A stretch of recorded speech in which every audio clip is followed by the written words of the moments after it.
Coming up next on the Holistic Wealth Podcast. Take a step backwards to this case study on TikTok where this woman, a Florida woman, had $500,000 in her bank account. She had a mortgage-free home, no debt, and now she's totally broke, all because of her husband's financial infidelity.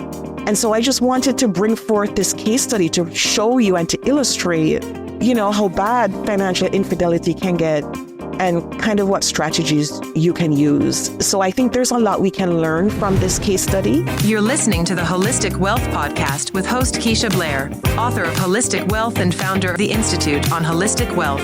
And now, here's your host, Keisha Blair. Today we have another important solo episode that I've been dying to do, to share with you on financial infidelity, financial abuse, the links with holistic wealth, why this is so important.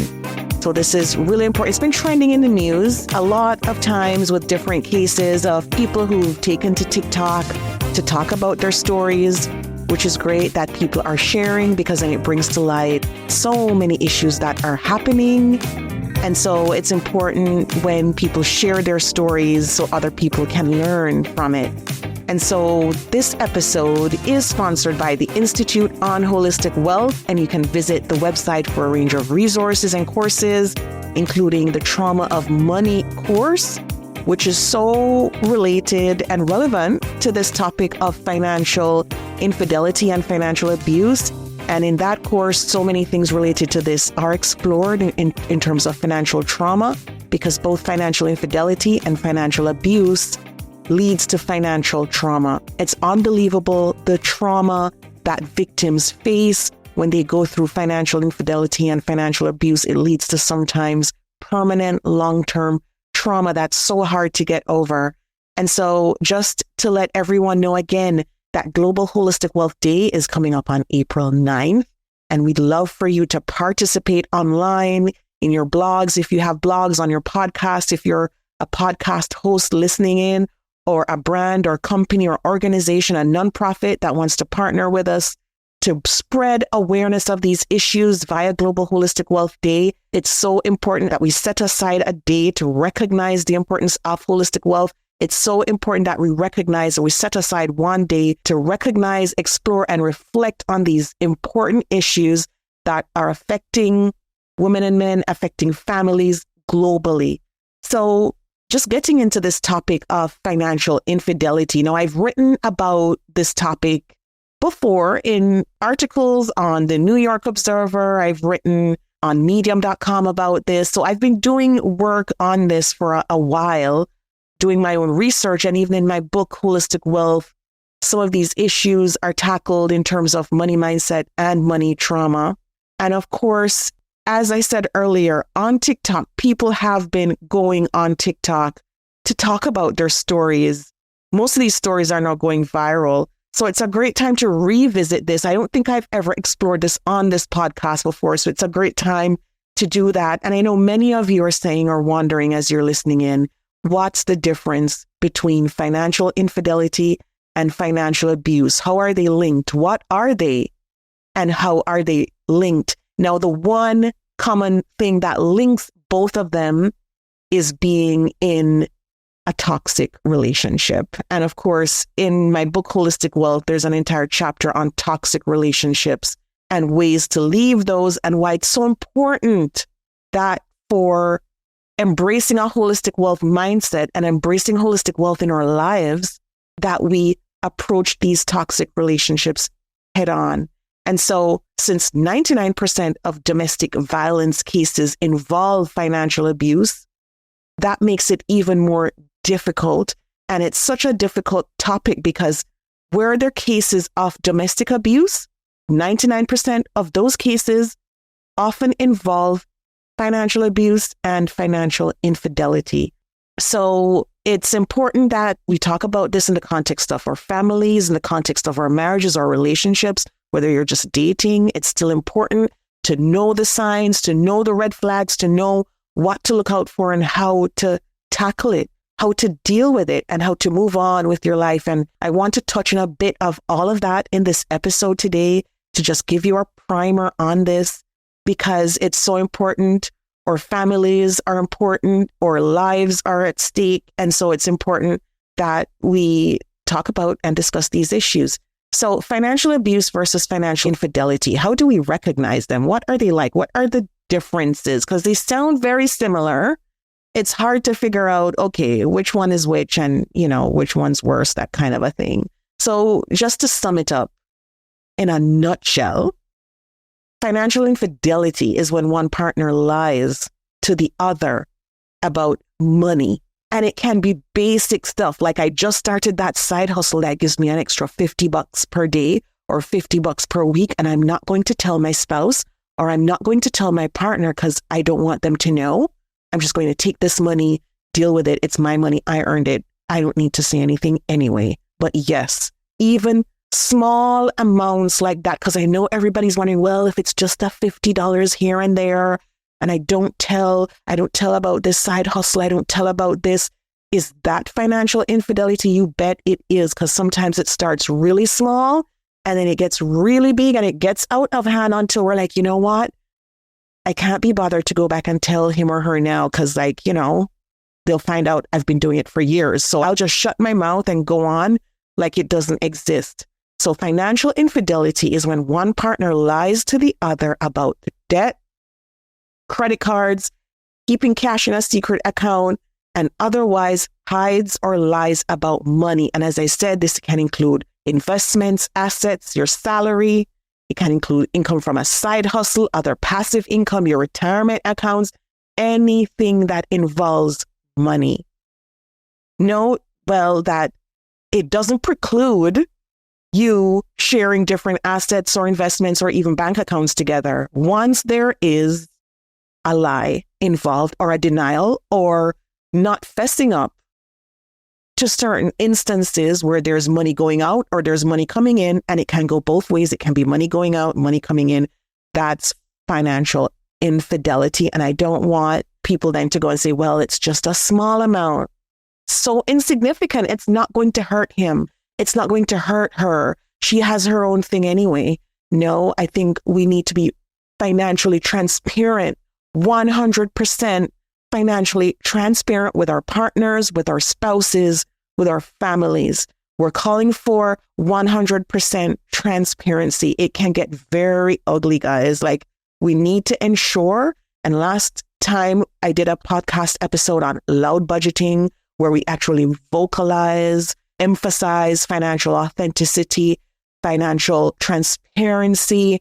This is also linked. So to prevent financial infidelity, we need financial transparency, complete and 100% complete financial transparency with your partner or your spouse.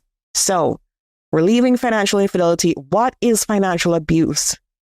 Financial abuse is normally a tactic used by one person in the relationship to gain power. And normally it's complete power. Normally it's so bad that the other person wants to control your credit cards. They want to control your salary. They want to control so that they can literally have you on lockdown.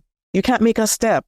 And so that's the bad part about financial abuse, why it's so insidious, because they want to limit your control of your own money. So that's the difference. Both of these are toxic behaviors. Both of these exist within the realm of toxic relationships. So while they can be linked, they're two separate behaviors. And many experts think while both of them are bad, one is worse. And you can imagine which one is worse. Financial abuse, which I've spoken about or written about a lot in the article in the New York Observer, which I'll put the link to this podcast so that you can go check out that article. I stated that both Serena Williams and Eva Longoria in the past as two celebrities who've spoken out about financial abuse, and that Serena Williams had made headlines for years urging women to recognize the signs of financial abuse.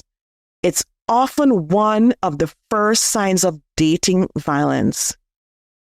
Financial abuse is one of the first signs. So even if you're dating, I think this is something that we need to educate our teens about even. What are those red flags to look out if somebody seems to be trending toward that? And so, given that there's a gender pay gap for women, given that there's so much in terms of gaps, in terms of pay between women and men, and given that most of these behaviors also exist within the realm of domestic violence, it's so important to tackle these, to spread awareness, educating women about recognizing the signs and men of financial abuse and giving them the skills to protect themselves from it. And this is why messages and strategies outlined in the book in Holistic Wealth are so important, to teach people how to create an empowered financial identity, because empowering yourself with your own financial identity helps to protect you from abuse. It helps to boost your self-confidence, and it leads to improved mental, emotional, and spiritual health.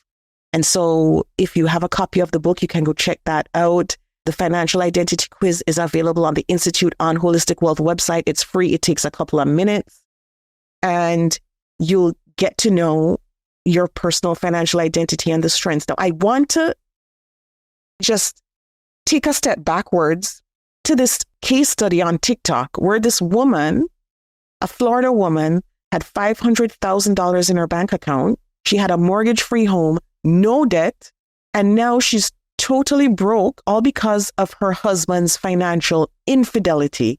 And so I just wanted to bring forth this case study to show you and to illustrate, how bad financial infidelity can get and kind of what strategies you can use. So I think there's a lot we can learn from this case study because of how detailed she was with her sharing, on TikTok. And it was amazing how vulnerable she was to share her story with us. And so again, it's very helpful when we share. So she took to TikTok to detail how her husband completely decimated their savings. She said she had everything in 2021. So this is just a couple of years ago. A mortgage-free home, $500,000 in the bank, 0 credit card debt. Now it's all gone, and she's now contemplating bankruptcy. So she says that she's in this situation because her husband spent all of their money. And he not only, frustrated and angered her, but the feds as well. So he's been described as a con artist, and he's actually been arrested for his financial crimes. So he's in jail. So even though this is a severe case, it isn't uncommon. Financial infidelity is common. Nearly half of people in relationships admitted to some form of financial deceit, which included hiding outstanding credit card balances and expensive purchases, or just not paying the bills and allowing your spouse to think you paid them and that the bills are okay. Because in this case, that's part of what he did. So how can you ensure that you don't get fleeced by a spouse or a long-term partner? Be careful, check everything. So her husband, for some reason, lost the money by investing in cryptocurrency.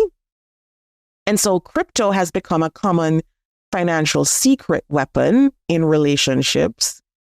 There's another survey by Bread Financial that revealed that 16% of people admitted to hidden crypto ownerships. So that's another area that has lent itself to financial deceit, financial abuse, and financial infidelity. I honestly don't, as an investment, don't believe in crypto. It's something that I've stayed far from even discussing in my book, Holistic Wealth. I remember when I was writing the expanded and updated version, crypto was all the rage and everybody was like, you need to be investing in crypto because it's the next big thing. And I thought, no way, hell no. I'm not even going to put this in my book because I honestly and genuinely don't believe in it. And I'm glad I stuck by that decision. So it's unbelievable how crypto has ruined a lot of lives. But there's a previous episode of the Holistic Wealth podcast on having money date nights because it opens up communication. And that episode was titled How to Have a Money Date Night. I will also put that link in the show notes so you can check it out because we need to discuss our investment risk tolerances. So if I'm a minimalist, if my financial identity is minimalist, and I'm married to a risk taker who has the appetite, right, for tolerating more risk than I do, then we absolutely need to get on the same page about our investment risk tolerances and what we will tolerate in terms of our investments and what we will rule out. So that's something to do. So her husband, this lady on TikTok, he took complete control of their finances, right? She'd assumed that he was paying the credit card bills on time. She assumed that he was paying the utility bills on time, but he never did. He never paid them. Because her name was on several of the cards, she said her credit score dropped from 740 to the mid 500, so a low credit score. Plus, she mentioned in another video that they never had a joint account until 2022, 11 years after they got married. There was almost no financial transparency in their relationship. So that lack of openness around money is another sign of financial infidelity. So another survey by Bread Financial discovered that 48% of respondents uncovered a surprise when they started sharing one or more bank accounts with their partners. Frivolous spending habits, bad credit scores, financial mismanagement. And most of these spouses didn't know until they started doing that. So consider asking your partner to show you their financial status and you show them yours. Complete financial transparency. And as I said at the beginning of this podcast, 100% financial transparency is needed so that, you avoid these kinds of financial surprises. It's unbelievable how much money she lost. Apparently, she was not checking up on the bills either. She was just leaving them in his hands, and her name was also on the utility bills, these credit card bills. She just assumed that he was paying them. She wasn't checking up to see if they were being paid, and he was not paying them. He didn't pay a dime. So all of those bills are now left on her.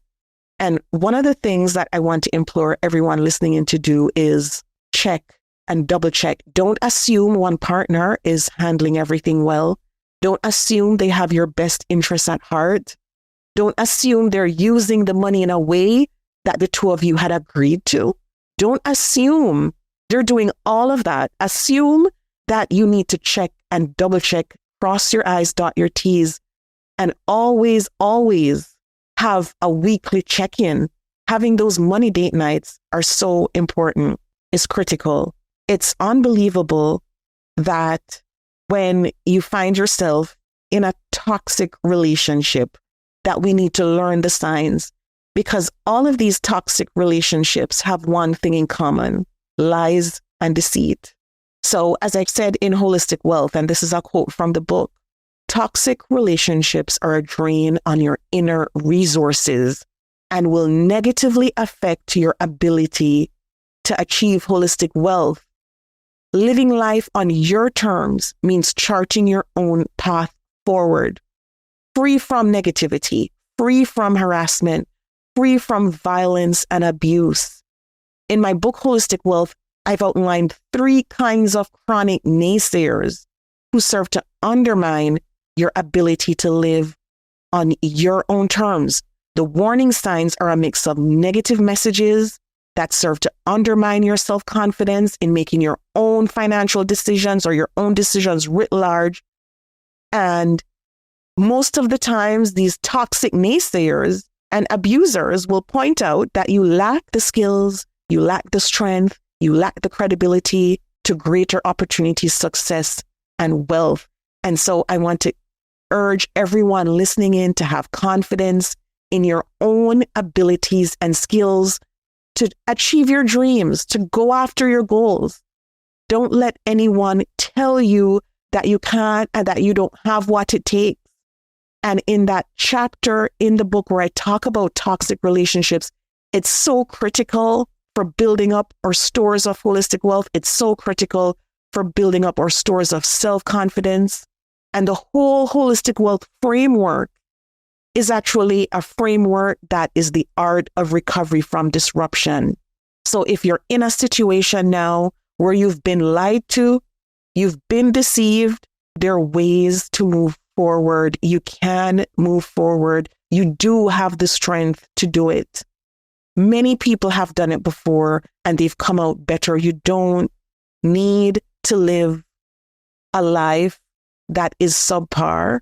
You can get out of a toxic situation if you're in it. And there are ways to do it. You might have to, some people might need to go learn a new skill. Some people might have to take a risk. But taking measured risks are imperative for achieving holistic wealth. It means stepping out on your own with the confidence you need to make your own financial decisions. Too many people become paralyzed by fear and take no action when it comes to living their dreams. In addition, as I outline in the book, when you confuse real versus fake constraints, you deplete your holistic wealth bank account. So often we put up barriers. Oh, I can't do this. It's too hard because X, Y, and Z. Nobody in my family has ever done this before. Nobody has ever done X, Y, or Z. We need to stop erecting fake constraints to living our best lives. People with a holistic wealth mindset don't fear taking measured risks. They recognize fake versus real constraints. They view setbacks as only temporary. Every situation is only temporary. It's not permanent. And they include their life's mission in their definition of success. So go back to your personal mission statement and get past your fear by focusing on the outcome you want to achieve. And then say yes. Say yes to your desire to take those risks to achieve your goals, to achieve the life you want. Now, I'm going to end here for today. And I know this has been a lot of information. The beauty about having podcasts is that you can play it over and over again, listening in, taking notes, crafting your own goals, crafting, journaling while you're listening in perhaps, or thinking about steps you need to take. Share this episode, please, with 3 other people. And if you're listening in, please leave us a review on Apple Podcasts or Spotify Podcasts.